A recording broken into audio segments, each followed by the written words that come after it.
The morning sun was barely peeking through the clouds as Maya Chen checked her watch for the third time.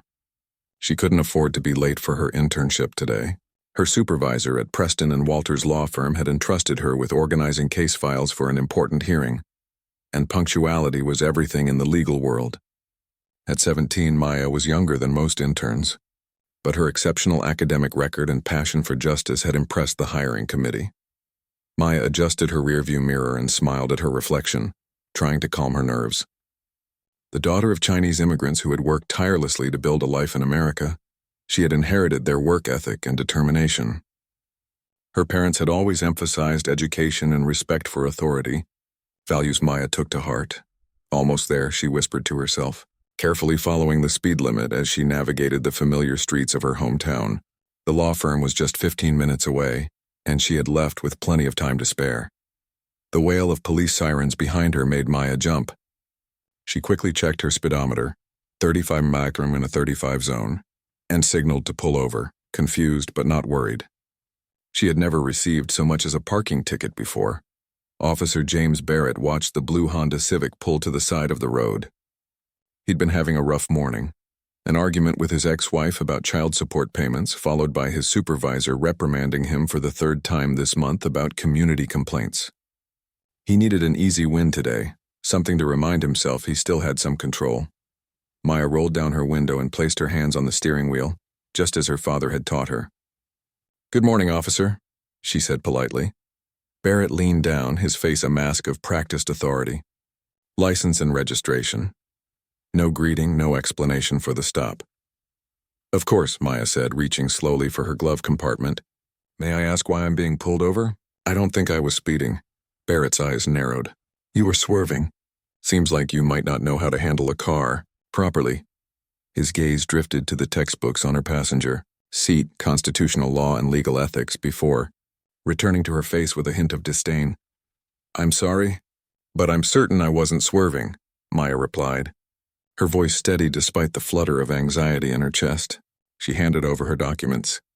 "I'm very careful when I drive." Barrett took his time examining her license, his expression shifting as he read her name. "Maya Chen. You people usually good at math, not so good at driving, huh?" The comment hit Maya like a slap. She blinked, trying to process the casual racism behind his words. "Excuse me?" "Just making conversation," Barrett said with a shrug. "Where are you headed so early?" "Back from a long night of studying." "I have an internship at Preston and Walters law firm," Maya explained, working to keep her voice even. "I'm going to be late if..." "Law firm?" Barrett interrupted with a laugh. "What, are you the coffee girl?" Maya bit her lip. "I'm a legal research assistant. I'm in an accelerated program at school. I'm planning to become an attorney." Barrett handed back her license and registration with a smirk. "Big dreams for a kid. Let's stick to reality for now. I'm citing you for reckless driving." "Reckless driving?" Maya couldn't hide her shock. "But I wasn't..." "You were swerving between lanes without signaling," Barrett cut her off, already writing the ticket. "I saw it with my own eyes." "That's a serious offense." Maya's mind raced. She knew she hadn't been swerving. The road had been nearly empty, and she'd been driving exactly as she always did, carefully and by the book. She glanced around, noticing for the first time that Barrett's dashboard camera was off. There would be no video evidence to support either side's story.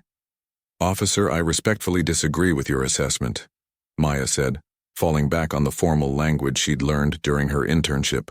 "I was driving safely and within the speed limit." Barrett's face hardened. "Are you calling me a liar, Miss Chen?"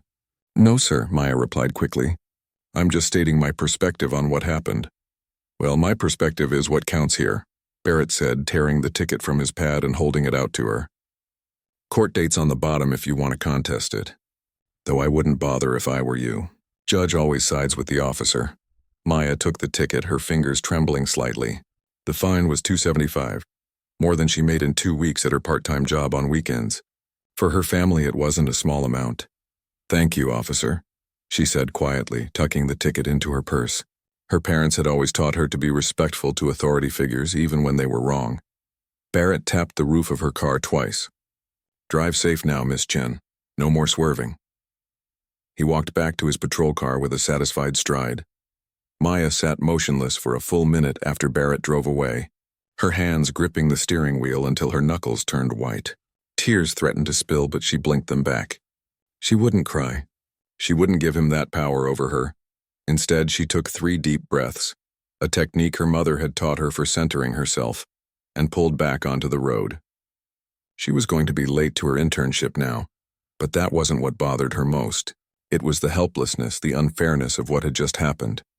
When Maya arrived at Preston and Walters, she apologized profusely to her supervisor, Lisa Wong, who waved away her concerns with understanding. "Traffic happens to everyone," Lisa said, but noticed Maya's distress. "Is everything okay?" In the privacy of Lisa's office, Maya found herself recounting the morning's events, her voice occasionally catching as she described Barrett's comments and the unfair ticket. Lisa listened intently, her expression growing serious. When Maya finished, Lisa leaned forward. "Maya, what Officer Barrett did was wrong on multiple levels.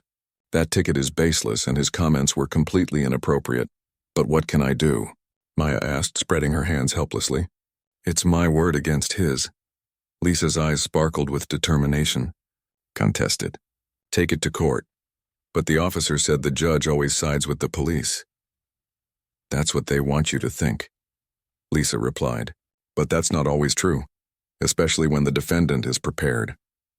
She paused, studying Maya thoughtfully. "You know, this could be an excellent learning opportunity. You've been studying case law for months now. Why not put that knowledge to practical use?" Maya's heartbeat quickened. "You mean, represent myself?" "Under my guidance," Lisa clarified. "I could help you prepare your case. You have a clean driving record, no previous violations, and you're a responsible person. Those facts matter in court." For the first time since the traffic stop, Maya felt a flicker of hope. "You really think I could win?" "I think it would be educational regardless of the outcome," Lisa said diplomatically. "But yes, I think you have a fighting chance. And more importantly, I think it would be wrong not to try." That evening, Maya sat at her family's kitchen table, the ticket placed squarely in front of her parents. Her father, Wei Chen, adjusted his reading glasses as he examined the citation. Her mother, Ling, stood behind him, her hand resting supportively on his shoulder. $275, Wei said finally, shaking his head. "For something you didn't do." "I want to contest it," Maya said firmly. "Lisa at the firm said she'd help me prepare." Ling and Wei exchanged looks. A silent conversation developed over decades of marriage. "It will take time," her father said carefully. "And there's no guarantee you'll win." "I know," Maya acknowledged. "But it's not just about the money. It's about standing up when something isn't right." Her mother smiled then, a mixture of pride and concern in her eyes. "You sound like your grandfather. He always said that justice doesn't come to those who wait silently." Wei nodded slowly. "If this is what you want to do, we support you. But be prepared. These systems don't always work the way they should." "That's exactly why people need to challenge them," Maya replied, her resolve strengthening. "Someone has to stand up to people like Officer Barrett." Later that night, Maya sat cross-legged on her bed, researching traffic court procedures on her laptop. She created a folder labeled Case Unfair Ticket and began organizing her thoughts. She would need to gather evidence, her spotless driving record, perhaps statements from driving instructors about her careful habits, and detailed notes about what had happened during the stop, while it was still fresh in her memory. As she typed, a strange calm settled over her.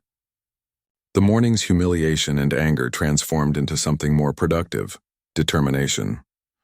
Officer Barrett had underestimated her because of her age and ethnicity. He had seen a quiet young Asian girl and assumed she would simply pay the unfair ticket rather than fight back. He was about to learn how wrong he was. Maya closed her laptop and glanced at the small vision board. She kept beside her desk law school acceptance letters, a judge's gavel, and the words "Equal Justice Under Law" cut from a magazine. The incident with Barrett had shown her, more clearly than ever before, why she wanted to become an attorney. The path to justice wasn't always straight or fair. Sometimes you had to clear the way yourself. 2 weeks flew by as Maya prepared for her court date. Every evening after her internship, she spread her materials across the dining room table, building her case piece by piece. Her normally tidy room had transformed into a mini law office, with sticky notes covering her walls and legal pads filled with carefully written arguments. Lisa had been true to her word. guiding Maya through the process of contesting a traffic ticket. They had spent lunch breaks discussing strategy and reviewing relevant traffic laws. Maya had even asked to observe traffic court proceedings one afternoon, taking detailed notes on how judges handled similar cases. Remember, Lisa had told her, it's not just about being right. It's about proving you're right in a way the court will recognize. The night before her court date, Maya rehearsed her statement in front of her bathroom mirror for the 10th time. Her parents had offered to come with her, but she had gently declined. This was something she needed to face on her own. You're going to do great, her mother assured her over dinner, serving an extra portion of Maya's favorite dumplings. You've always stood up for what's right even as a little girl. Her father nodded in agreement. Just speak clearly and stay respectful. The truth is on your side. Maya tried to sleep that night, but her mind kept replaying possible scenarios for the next day. What if Officer Barrett brought up additional accusations? What if the judge dismissed her evidence without really considering it? What if her voice shook or she forgot her points?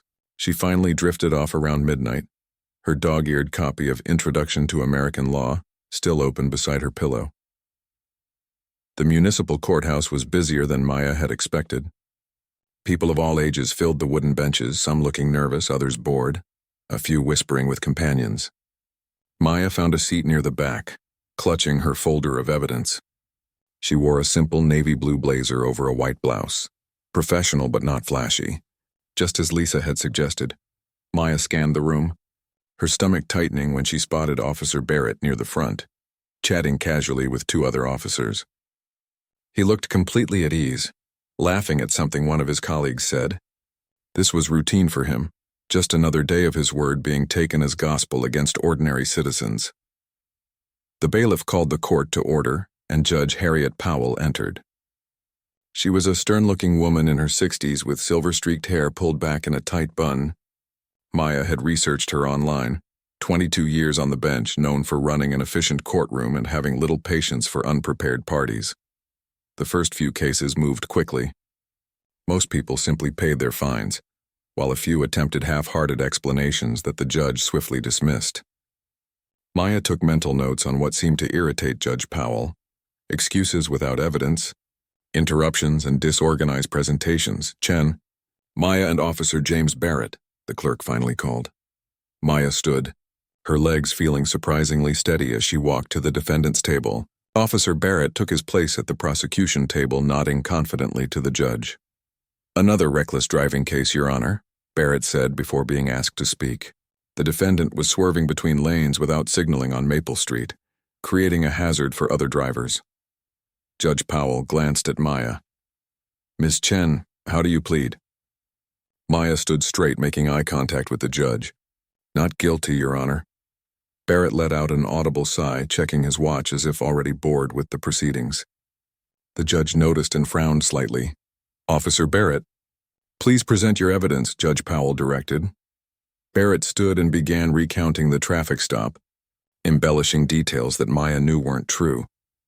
The defendant was moving erratically between lanes. When I pulled her over, she seemed nervous and flustered. Maya made notes, staying calm despite the falsehoods. She had anticipated this approach. Did you perform any sobriety tests? The judge asked. No, Your Honor. There was no indication of intoxication, just poor driving skills, Barrett replied. He glanced at Maya with a dismissive smile. Young drivers often overestimate their abilities. Thank you, officer, Judge Powell said, then turned to Maya. Ms. Chen, do you have anything to say in your defense? Maya stood and took a deep breath. Yes, Your Honor. I'd like to present several pieces of evidence showing that I was not driving recklessly that morning. Barrett chuckled under his breath. This should be good, he muttered to one of his colleagues sitting behind him. The judge shot him a sharp look. Officer Barrett, please refrain from commentary. Ms. Chen has the right to present her defense. Thank you, Your Honor, Maya said, opening her folder. First, I'd like to submit my driving record, which shows no previous violations or tickets since receiving my license 2 years ago. She handed the document to the bailiff, who passed it to the judge. I'd also like to submit a letter from my driving instructor, who ranked me in the top percentile of his students for careful adherence to traffic laws. Another document made its way to the judge. Judge Powell examined the papers with interest. These are certainly relevant to establishing your typical driving behavior, Ms. Chen, but they don't specifically address the incident in question. I understand, Your Honor, Maya continued, her voice growing more confident. That's why I've also prepared a diagram of the exact stretch of road where Officer Barrett claims I was swerving between lanes. She presented a carefully drawn map showing that the section of Maple Street where she'd been pulled over had only one lane in each direction. As you can see, it would have been physically impossible for me to swerve between lanes as Officer Barrett claimed, since there is only one lane in each direction on this portion of the road. A murmur ran through the courtroom. Barrett shifted uncomfortably in his seat. Furthermore, Maya continued, I've obtained statements from 2 business owners whose shops face that street, confirming that road construction reduced Maple to a single lane in each direction throughout the month. She presented the signed statements. Judge Powell reviewed the new evidence, her expression thoughtful. Officer Barrett, would you like to respond to this information? Barrett stood, his earlier confidence visibly shaken. Your Honor, perhaps I misspoke in my report. The defendant was swerving within her lane, creating a dangerous situation. That's not what your citation states, the judge noted, looking at the ticket. It specifically mentions switching lanes without signaling. Are you now changing your account of what happened? Barrett's face flushed. I'm clarifying, Your Honor, the driving was erratic regardless. Ms. Chen, do you have anything further? Judge Powell asked. Yes, Your Honor, Maya said, pulling out her final piece of evidence. I've obtained a copy of the traffic camera footage from the intersection of Maple and Oak, which shows my car passing through at 8:17 a.m. 3 minutes before Officer Barrett pulled me over. She played the brief clip on her tablet, which showed her blue Honda driving steadily and smoothly through the intersection. As you can see, there's no evidence of erratic driving. I was traveling at exactly the speed limit and maintaining proper lane position. The courtroom had fallen completely silent. Barrett stared at the tablet, his expression a mixture of surprise and growing concern. Judge Powell watched the footage twice before setting the tablet down. Ms. Chen, may I ask how you obtained this traffic camera footage? Yes, Your Honor. As part of my internship at Preston & Walters law firm, I learned about proper channels for requesting public records. I submitted a formal request to the Department of Transportation last week. A flicker of admiration crossed the judge's face. I see. And you're how old, Ms. Chen? 17, Your Honor. Barrett's head snapped up, clearly surprised by her youth. Officer Barrett, Judge Powell said, turning her attention to him. The evidence presented raises significant questions about the accuracy of your citation. The road in question doesn't match your description, and the video evidence contradicts your claim of erratic driving. Barrett stood, straightening his uniform. Your Honor, from my vantage point, your vantage point should have shown you the same road configuration Ms. Chen has documented here, the judge interrupted. I find the defendant not guilty. The citation is dismissed. She struck her gavel once, the sound sharp and final. Maya felt a wave of relief wash over her. She gathered her materials with slightly trembling hands, still processing her victory. As people began filing out of the courtroom, she heard Barrett's colleagues ribbing him. Got schooled by a teenager, Barrett, one said with a laugh. She's just some kid with fancy lawyers helping her, Barrett replied defensively. But his voice lacked conviction. Maya walked past them with her head held high, not acknowledging their conversation. Outside the courtroom, she pulled out her phone to call her parents with the good news. As she was dialing, she noticed Judge Powell approaching her. Ms. Chen, that was an impressive presentation, the judge said. Most adults don't come to traffic court nearly as prepared. Thank you, Your Honor, Maya replied, surprised by the personal comment. Are you considering law school in your future? Judge Powell asked. Yes, definitely, Maya said with a smile. It's been my plan since I was 12. The judge nodded approvingly. Well, based on what I saw today, I'd say you're on the right track. Good luck with your studies. As Judge Powell walked away, Maya couldn't help but feel a surge of pride. Today had been about more than just fighting an unfair ticket. It had been her first real test in a courtroom, and she had passed with flying colors. What she didn't notice was Officer Barrett standing just around the corner, having overheard the entire exchange, his expression unreadable as he watched the young woman who had just bested him in court. Maya stepped out of the courthouse into the bright afternoon sunshine, her phone pressed to her ear as she shared the good news with her parents. The judge dismissed the ticket completely, she explained, unable to keep the excitement from her voice. You should have seen Officer Barrett's face when I showed the traffic camera footage. Her father's proud voice came through the speaker. That's my girl. I knew you could do it. We're going to celebrate tonight, her mother added. I'm making all your favorites. As Maya ended the call, she noticed a familiar figure leaning against a police cruiser in the parking lot. Officer Barrett was watching her, his arms crossed over his chest. For a moment, she considered walking in the other direction, but something in his posture made her pause. He didn't look angry, more thoughtful, maybe even a little embarrassed. Maya took a deep breath and walked toward him, maintaining a respectful distance. Officer Barrett, he straightened up, clearing his throat.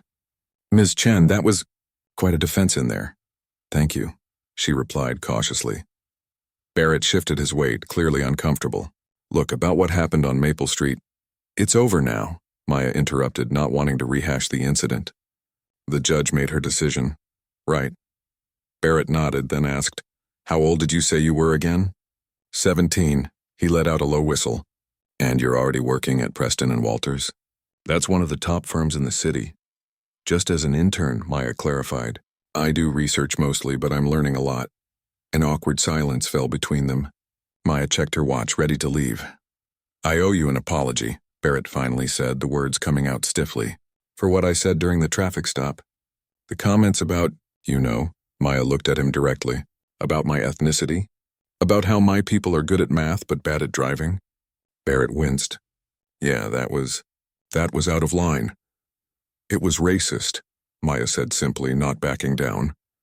Barrett's jaw tightened, but after a moment he nodded. Yes, it was. And I'm sorry. The apology surprised Maya.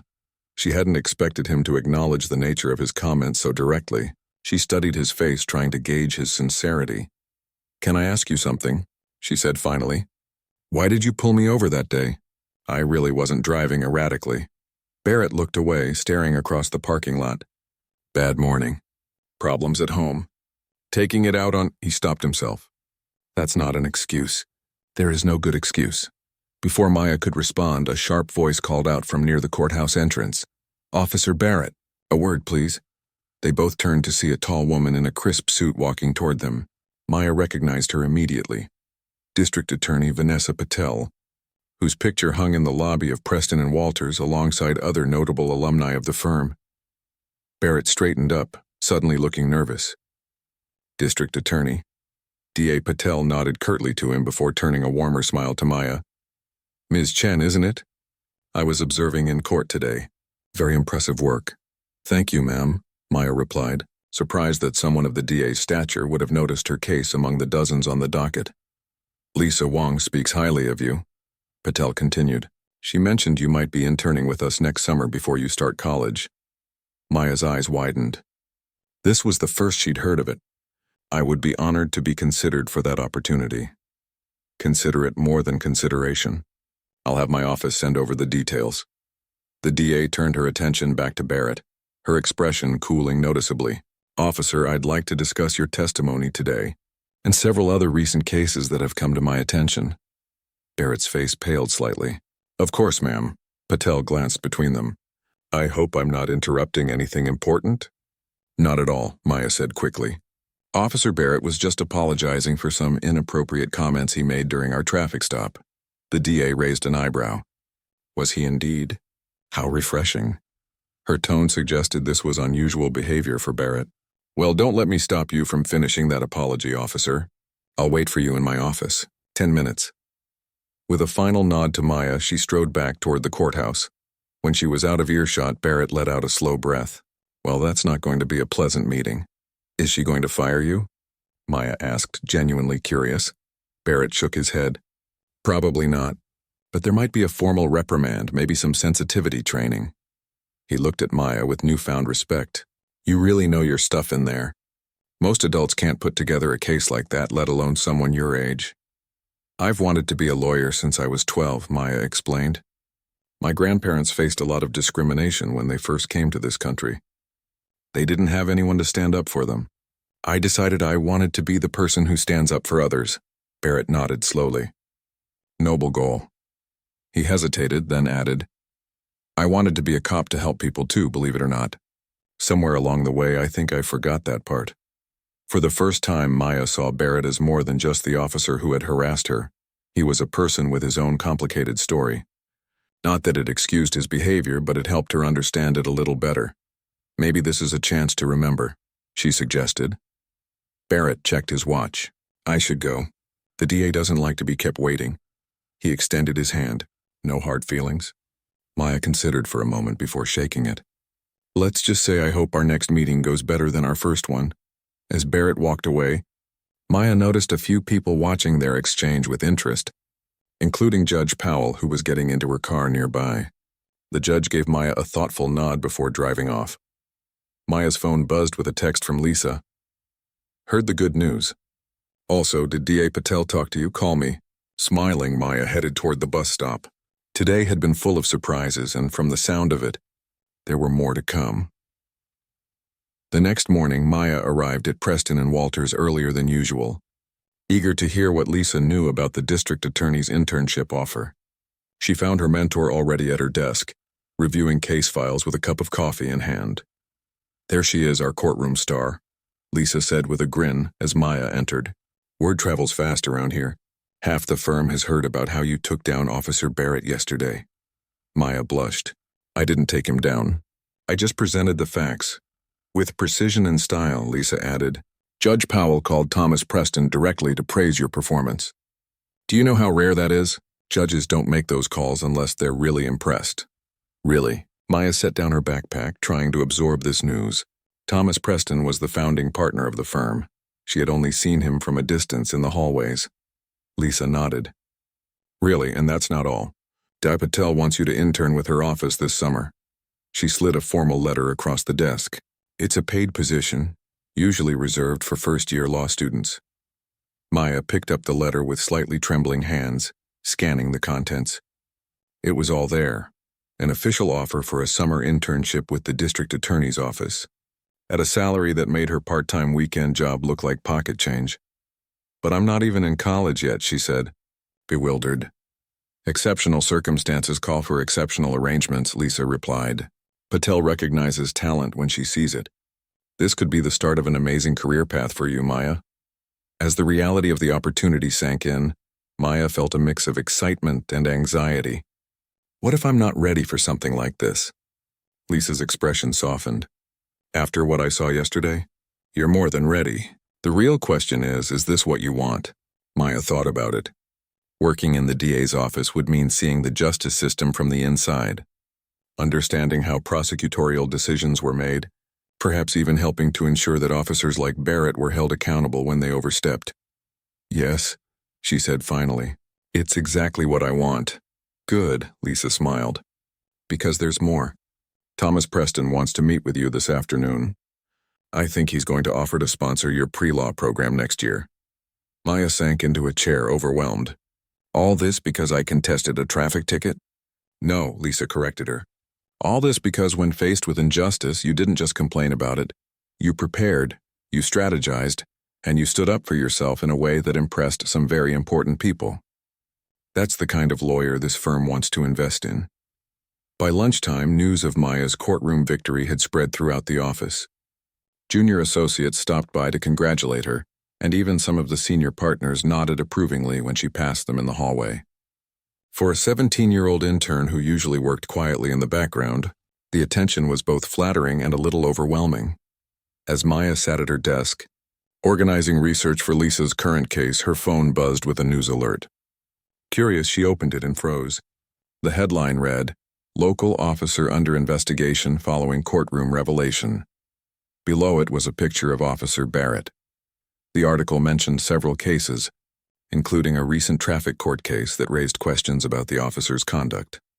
Maya wasn't named, but she recognized the reference to her situation. She set down her phone feeling strangely conflicted. She hadn't meant to cause trouble for Barrett beyond clearing her own name, yet part of her knew that accountability was necessary for real change. Justice isn't always comfortable, she murmured, to herself, repeating one of her grandfather's favorite sayings, but it's always necessary. With renewed focus, Maya turned back to her work, more certain than ever that she had found her calling. 3 weeks after the courtroom showdown, Maya sat in Thomas Preston's spacious corner office, trying not to look as nervous as she felt. The founding partner of Preston and Walters was reviewing her academic records spread across his mahogany desk, occasionally nodding with approval. "Your transcripts are exceptional, Maya," Preston said, finally looking up. "Top of your class, perfect. Scores in your advanced placement courses, particularly in political science and history." "Thank you, sir," Maya replied, sitting up a little straighter. "I've always taken my studies very seriously." Preston smiled, the corners of his eyes crinkling. "So I've heard. Lisa tells me you often spend your lunch breaks reading case law instead of socializing with the other interns." Maya blushed slightly.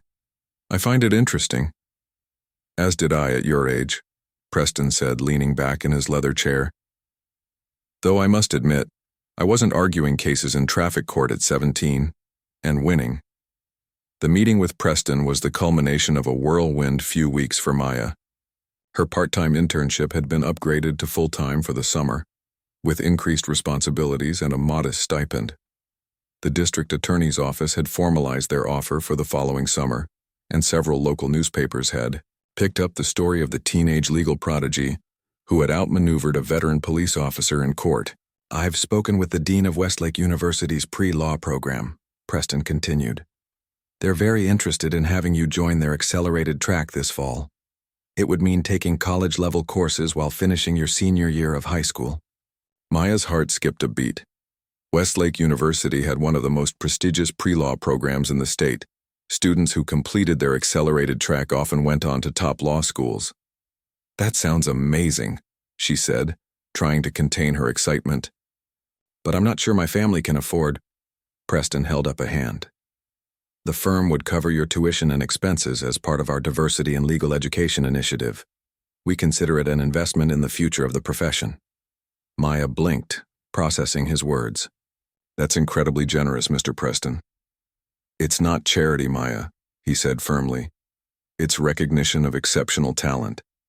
The legal world needs more minds like yours, sharp, ethical, and unafraid to stand up for what's right." As Maya left, the meeting with a formal letter of sponsorship in hand, she felt as if she were walking on air. Everything she had worked for was falling into place, her dreams suddenly within reach. She was so lost in thought that she almost bumped into a man turning the corner in the hallway. Looking up, she was startled to see Officer Barrett, dressed in civilian clothes rather than his usual uniform. "Officer Barrett," she said, taking a step back. "What are you doing here?" Barrett looked equally surprised to see her. "Ms. Chen, I have a meeting with Lisa Wong." Before Maya could respond, Lisa appeared in the doorway of her office. "James, come on in. Maya, would you join us too? This concerns you as well." Puzzled, Maya followed them into Lisa's office. The atmosphere was tense as they sat down. Barrett perched uncomfortably on the edge of his chair. "Maya," Lisa began, "Officer Barrett has approached me with an idea, and I wanted to get your thoughts on it." Barrett cleared his throat.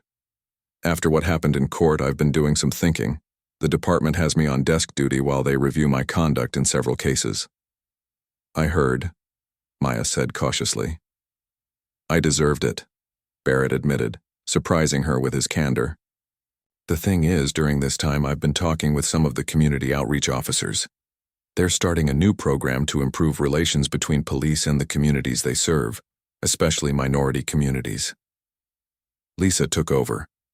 "James is proposing a series of workshops where officers and community members can have honest conversations about racial profiling, bias in law enforcement, and how to rebuild trust." "And you want the firm's support?" Maya guessed, looking between them.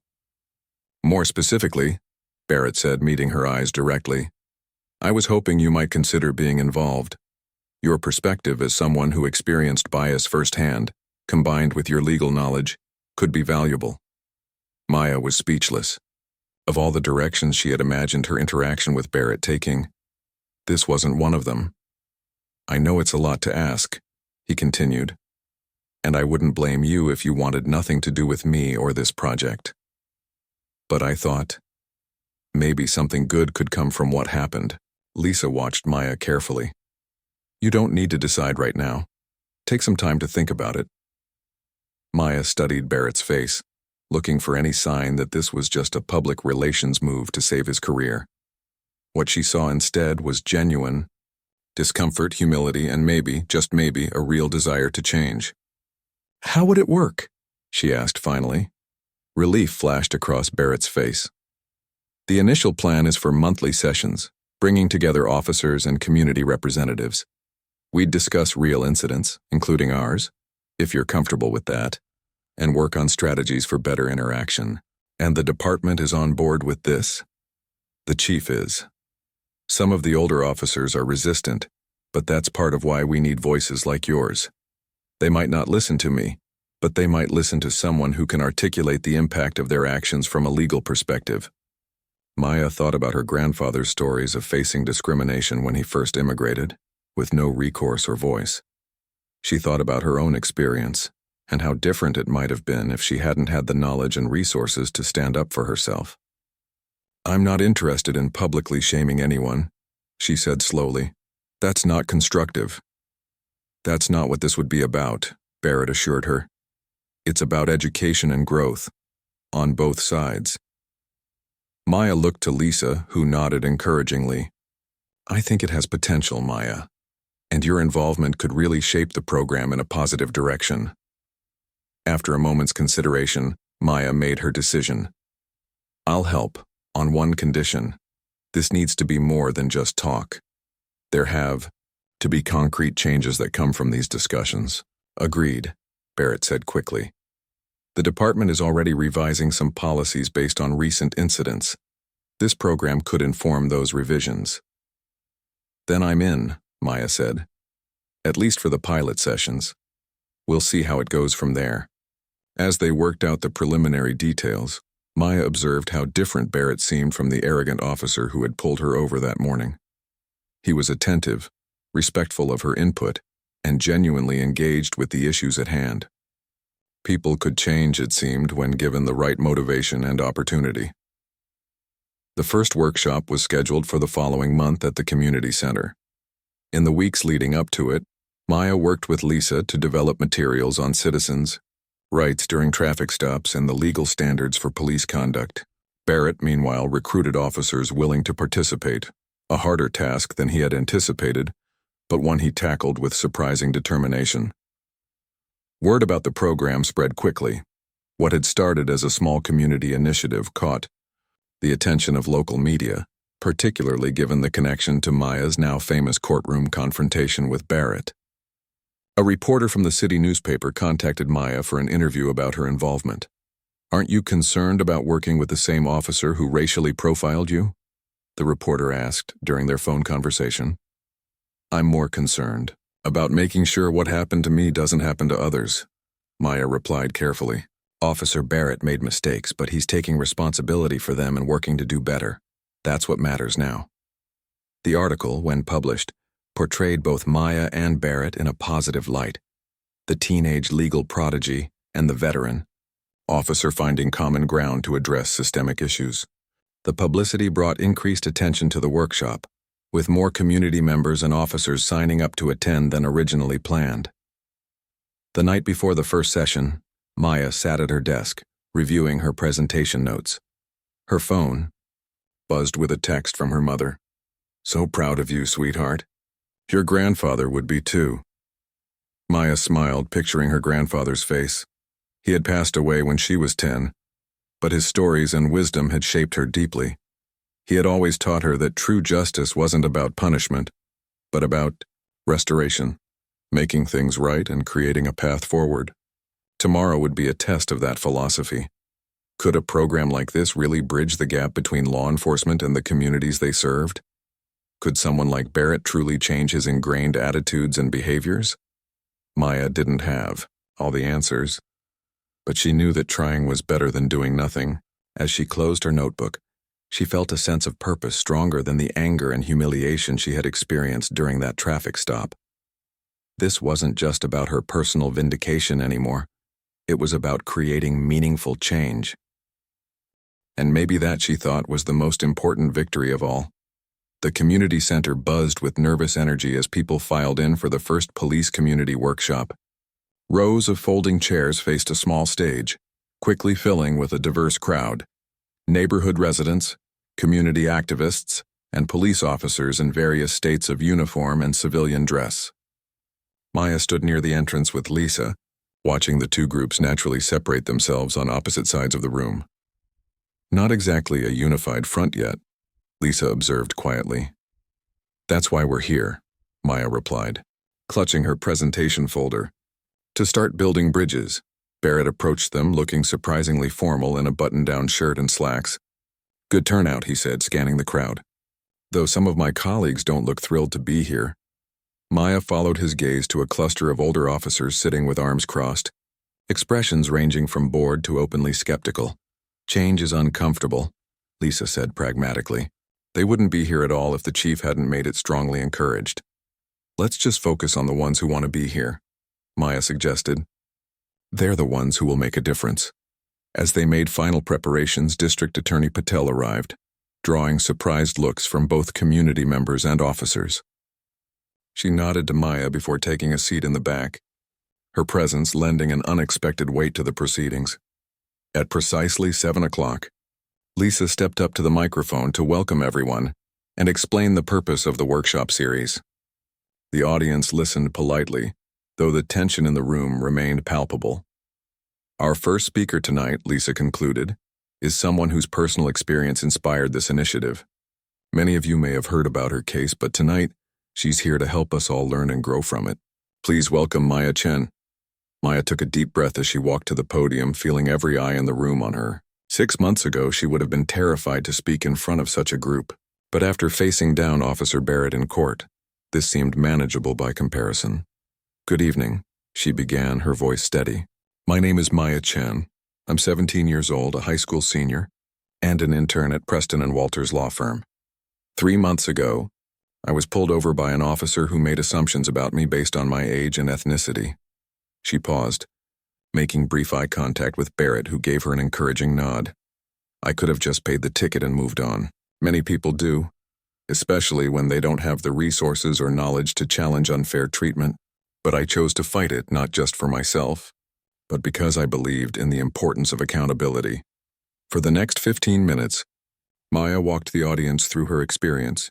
From the traffic stop to the courtroom confrontation, she was careful not to demonize Barrett, focusing instead on the systemic issues that allowed bias to affect policing decisions. What happened next surprised me, she continued. Instead of becoming defensive, Officer Barrett acknowledged his mistakes and proposed this workshop series as a way to prevent similar incidents in the future. Barrett rose from his seat to join her at the front, visibly nervous but determined. I've been a police officer for 12 years, he said, taking the microphone. I joined the force because I wanted to protect people. Somewhere along the way, I started seeing some communities as problems to manage, rather than citizens to serve. He turned to face Maya. It took being challenged by Ms. Chen being proven wrong in a public forum for me to recognize the bias in my actions. That was a hard pill to swallow, but it was necessary medicine. A murmur ran through the audience. This level of candor from a police officer was unexpected, especially regarding racial bias. We're not here to point fingers or assign blame, Maya clarified, addressing the defensive expressions she saw on some officers' faces. We're here to have honest conversations about how we can do better, all of us together. What had started as a tense gathering gradually transformed as the evening progressed. Maya and Barrett led an exercise where community members and officers paired up to share their perspectives on various scenarios. Initially awkward, the conversations grew more genuine as people found common ground. One elderly gentleman, after speaking with a young patrol officer, stood to share his thoughts. I've been afraid of police my whole life, he admitted. But talking to Officer Chen here, I'm reminded that there's a person behind that badge. Someone with a family, with hopes and fears just like mine. A female officer spoke next. I joined the force to make my neighborhood safer. Sometimes we forget that the people we're policing are the same people we're supposed to be protecting. Tonight was a good reminder. By the end of the 3-hour session, the invisible line dividing the room had blurred. People who had arrived as strangers were exchanging contact information, making plans to continue their conversations. As the crowd dispersed, D.A. Patel approached Maya and Barrett. "Impressive work, both of you. This is exactly the kind of community engagement we need." "Thank you for coming," Maya said. "Your presence made a difference." "I didn't just come to observe," Patel replied. "I came to offer support. The DA's office wants to be officially involved in this program going forward. We're considering making attendance mandatory for all prosecutors handling community cases." Barrett looked stunned. "That would be tremendous, ma'am." "Don't thank me yet," Patel said with a small smile. "I'm going to push for police department-wide participation as well. Some of your colleagues won't be happy about that." "They'll adapt," Barrett said with newfound confidence. "Just like I had to." As Patel left to speak with Lisa, Barrett turned to Maya. "We actually did it. People talked, really talked." "It's just the beginning," Maya cautioned. "One workshop won't fix everything." "No, but it's a start," he insisted. "And sometimes that's the hardest part, just getting started." The success of the first workshop led to a second, then a third. Word spread and attendance grew. Other police departments from neighboring cities sent representatives to observe, interested in implementing similar programs. Local news stations covered the initiative, interviewing both Maya and Barrett about their unlikely partnership. 6 months after that first workshop, Maya stood in her bedroom, surrounded by cardboard boxes. Taped to her wall was her college acceptance letter. Westlake University's pre-law program had welcomed her with a full scholarship, supplemented by Preston and Walter's sponsorship. Next to it hung a formal commendation from the mayor's office, recognizing her contribution to community police relations. Her mother appeared in the doorway, eyes misty as she surveyed the half-packed room. "I can't believe you're leaving for college next week." "It feels too soon." Maya smiled, folding a sweater into a box. "It's only across town, Mom. I'll be home for dinner every Sunday, I promise." "I know, but still." Her mother sat on the edge of the bed. "Your father and I are so proud of you, Maya. Not just for the scholarship or the commendation, but for how you've handled everything. You turned an injustice into something positive." "I had good teachers," Maya said, sitting beside her mother. "You and Dad always taught me to stand up for what's right, but also to be open to growth and change." Her phone buzzed with a text from Barrett. "Workshop materials finalized. Chief approved department-wide implementation starting next month." Maya smiled as she read the message. The pilot program was becoming permanent policy, a concrete change, just as she had insisted from the beginning. Later that afternoon, Maya met Barrett and Lisa at Preston and Walters to review the final workshop curriculum before it was distributed throughout the police department. The three of them had become an unlikely but effective team, each bringing different perspectives to the table. "The chief wants you to present at the police academy next month," Barrett told Maya as they finished their meeting. "New recruits should hear your story before they ever put on a badge." "I'd be honored," Maya replied. "But only if you'll co-present. Your perspective is just as important." As they wrapped up, Lisa handed Maya an envelope. "This came for you today." Inside was a handwritten note from Judge Powell, the judge who had presided over Maya's traffic court case.